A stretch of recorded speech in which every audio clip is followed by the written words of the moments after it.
आप सभी का स्वागत है आज के इस नए वीडियो में। आज मैं आपको टॉप 10 पॉलिटी के प्रश्न कराने वाला हूं जो कि आपके एग्ज़ाम के लिए काफ़ी इम्पोर्टेंट रहेगा। तो दोस्तों, आज का जो प्रश्न आपके सामने नज़र आ रहा है वो है, संविधान सभा में किस देशी रियायत के प्रतिनिधि ने भाग नहीं लिया। तो प्रश्न जो कि काफ़ी मज़ेदार है। मैं उम्मीद करूंगा कि आप में से मैक्सिमम स्टूडेंट इस प्रश्न को कर पाएंगे। तो देखिए, इस प्रश्न का सही आंसर जो कि ऑप्शन सी रहेगा, हैदराबाद। तो संविधान सभा में जो हैदराबाद है ये प्रतिनिधित्व में भाग नहीं लिया था। ओके, तो आइए इसके बारे में और भी जानकारी प्राप्त कर लेते हैं ताकि हमें इससे मिलते जुलते और भी अगर प्रश्न एग्ज़ाम में देखने को मिलेगा तो हम आसानी से कर पाएंगे। तो देखिए, हैदराबाद जो कि एक ऐसी रियासत थी। रियासत का मतलब एक ऐसा एरिया था जिसके प्रतिनिधि संविधान सभा में सम्मिलित नहीं हुए थे। हैदराबाद को भारत में शामिल करने के लिए जो सैन्य अभियान चलाया गया था उसे ऑपरेशन पोलो कहा जाता है। यानी हमारा जो हैदराबाद है, उस समय हैदराबाद एक्चुअल में हमारा नहीं था, वहाँ पर दूसरा राजा का शासन चल रहा था। तो हैदराबाद को भारत में शामिल करने के लिए वहाँ पर जो अभियान चलाया गया उसे हम कहते हैं ऑपरेशन पोलो। क्या कहते हैं? ऑपरेशन पोलो कहते हैं। मैं पेन का यूज़ कर लेता हूँ ताकि आपको समझने में आसानी हो। तो हमने जाना हैदराबाद को कैसे शामिल किया गया, एक सैन्य अभियान के माध्यम से। इस अभियान की जो ज़रूरत है इसलिए पड़ी क्योंकि हैदराबाद के जो निज़ाम थे वो भारत में शामिल होना नहीं चाहते थे। वो कह रहा था कि मैं स्वतंत्र रहूँगा, लेकिन भारत के अगर बीच में कोई दूसरा राजा रहेगा, दूसरा कोई शासन करेगा तो देखने में थोड़ा खोखला टाइप का भारत दिखेगा क्या। तो इसीलिए भारत का जो उस समय हम कहेंगे कि सेना था या फिर जो स्वतंत्रता सेनानी था, उन्होंने इसको सैन्य अभ्यास के माध्यम से अपने भारत में मिलाने के लिए बहुत ही ज़्यादा कोशिश किया और अंत में जो कि हैदराबाद भारत में शामिल हो गया। और अभी हैदराबाद एक काफ़ी विकसित हमें शहर भी देखने को मिलता है। तो दोस्तों, ये था 21 नंबर प्रश्न। अगर आप 1 नंबर प्रश्न से वीडियो को देखना चाहते हैं तो ऑलरेडी हमारे इस चैनल पर वीडियो सब अपलोड है, आप जाकर देख सकते हैं। चलिए नेक्स्ट प्रश्न की ओर। और ये जो प्रश्न है आईएएस के एग्ज़ाम में पूछा गया था 1996 को। प्रश्न क्या है? भीमराव अंबेडकर का संविधान सभा में निर्वाचन हुआ था पश्चिम बंगाल से, बम्बई प्रेसिडेंसी से, तत्कालीन मध्य भारत से या फिर पंजाब से। तो दोस्तों, क्या हुआ उस समय, यानी जिस समय हमारा संविधान बन रहा था तो संविधान सभा में जो लोग शामिल हुआ करते थे वो लोग एक पर्टिकुलर एरिया से आते थे। जिस क्षेत्र में 10 लाख लोग रहते थे वहाँ से एक मनुष्य को उठा लिया जाता था। मान लो कि ये कोई क्षेत्र है, यहाँ से 10 लाख जनसंख्या है, तो एक आदमी को उठा लिया जाएगा जो कि संविधान सभा का एक सदस्य होगा और वो संविधान बनाने में अपना योगदान देगा। तो हमारे जो भीमराव अंबेडकर है वो कौन से क्षेत्र से चुनकर आए थे ये आपको बताना है। तो ये आए थे बंगाल क्षेत्र से। कहाँ से? बंगाल क्षेत्र से चुनकर आए थे। तो भीमराव अंबेडकर, जिसे बी एन राव द्वारा उसको विचार विमर्श करने के लिए संविधान सभा में उसको कहा कि आओ तुम, यानी बी एन राव ने उसको कहा कि तुम आओ क्योंकि तुम बहुत ही ज़्यादा विद्वान हो, तुमने लॉ की पढ़ाई की। तो इसीलिए उसने भीमराव अंबेडकर को चुना। संविधान सभा में भीमराव अंबेडकर का जो निर्वाचन हुआ था वो कहाँ से हुआ? पश्चिम बंगाल से। चलते हैं नेक्स्ट प्रश्न। मुस्लिम लीग ने किस कारण संविधान सभा का बहिष्कार किया? तो आप सब ने हिस्ट्री पढ़ा होगा तो पता है कि जो मुस्लिम लीग था उन्होंने संविधान सभा में भाग नहीं लिया। उन्होंने संविधान सभा को खारिज कर दिया, भाग नहीं किया, बहिष्कार कर दिया।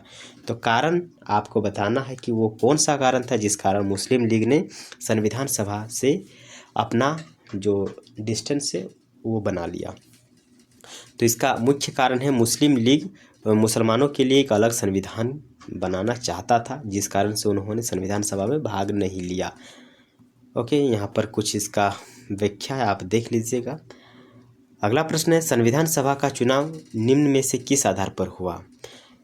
तो समान अधिकार के आधार पर, सर्व मताधिकार, सीमित मताधिकार या वर्गीय मताधिकार। तो संविधान सभा का चुनाव किस आधार पर हुआ?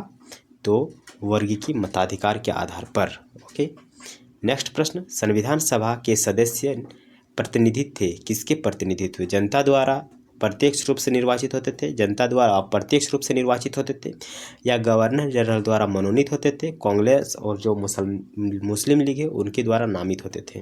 तो संविधान सभा के जो सदस्य वो प्रतिनिधि किसके होते थे ये आपको बताना है। तो जनता द्वारा वो प्रत्यक्ष रूप से चुना जाता था।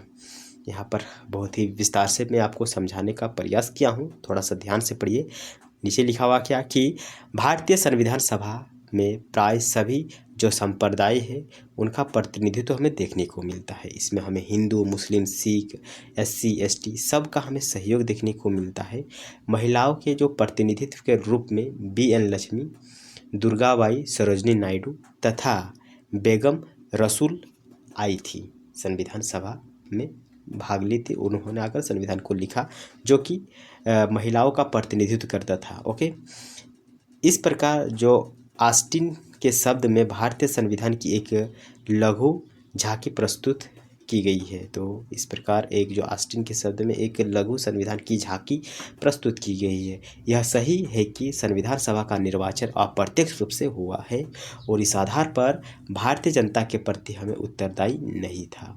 यानी जो लोग आया था वो इस समय जिस प्रकार हमें चुनाव देखने को मिलता है, जो डायरेक्ट लोग चुनते हैं, तो वो कहीं ना कहीं वो अपने एक आदमी को चुनता है, वो आदमी अन्य को चुनता है। इसी प्रकार यहाँ पर हमें देखने को नहीं मिला है।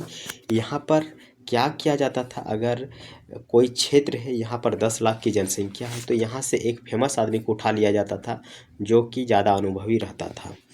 ओके, तो लोग उसको नहीं चुनते थे बल्कि संविधान सभा में जो प्रमुख लोग हुआ करते थे जिन्होंने संविधान सभा की मांग की, वही लोग इन लोगों को 10 लाख जनसंख्या से उठा लेते थे। आगे देखते हैं कि परंतु एक प्रातिनिधिक संस्था आवश्यक थी। तो यहाँ पर कह रहा है कि एक चुनने वाला संस्था होना चाहिए था। फिर भी हमारा संविधान बहुत ही खतरनाक है। खतरनाक से मतलब हमारा संविधान में बहुत ऐसे हमें अधिकार दिए हुए हैं, हमें अब कोई गुलाम नहीं बना सकता है। नेक्स्ट प्रश्न, भारतीय संविधान निर्मात्री सभा प्रांतों की जनता द्वारा चुनी गई, प्रांतीय विधान सभाओं द्वारा परोक्ष रूप से अनुपातिक प्रतिनिधित्व प्रणाली द्वारा चुनी गई, गवर्नर जनरल द्वारा इसका गठन किया गया, और लास्ट ऑप्शन वयस्क मताधिकार के आधार पर भारतीय नागरिकों द्वारा चुना गया। तो 26 नंबर का अगर आप सही आंसर दे पाएंगे तो मैं खुश हो जाऊंगा। कमेंट में बताने का थोड़ा कष्ट कीजिए। तो ये तो एक रिकॉर्डिंग क्लास है जिस कारण से आपका और हमारा थोड़ा सा संबंध सही यहाँ पर नहीं बन पा रहा है, लेकिन अगर आप कमेंट में जवाब देंगे और रेगुलर आप हमारे इस वीडियो को वॉच करेंगे, कमेंट करेंगे, तो आपसे और हमारा थोड़ा सा संबंध अच्छा हो सकता है। आपका नाम जो कमेंट में आता है वो हम तक पहुंच पाएगा और पता चलेगा कि जी हाँ, आपने अगले वीडियो में जवाब दिया था तो इस वीडियो में दिए हैं, तो आप एक रेगुलर स्टूडेंट हैं हमारे इस चैनल का।